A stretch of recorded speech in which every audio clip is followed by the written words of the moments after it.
Mambo dada? Poa. Mzima? Mzima sana. Wanakufahamu kama nani? Naweza nita Lulu Marilyn. Wow. Sasa ushawahi kupenda? Ndio, yeah. Kweli?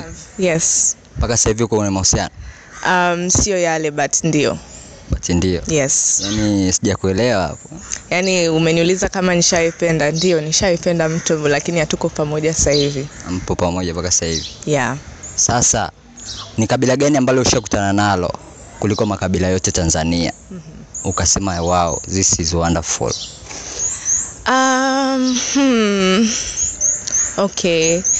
Kusema kweli upande wangu nitasema Wachaga.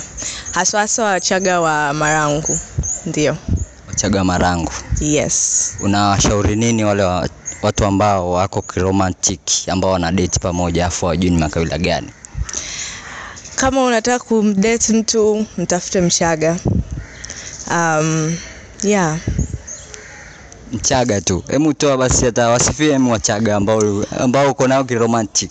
Okay, Wachaga kwa kikubwa sana na ni watoaji sana, wakiwa wanampenda mtu wanatoa sana, cause najua sisi kama wadada tunapenda pia zawadi hapa na pale, unaelewa.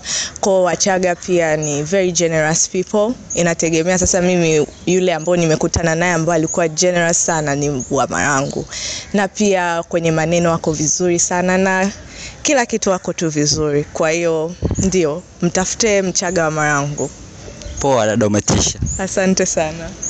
Uko nami Jim Safi 01 maji yameloa. Usisahau kusubscribe, kushare na kulike. Dondosha comment yako.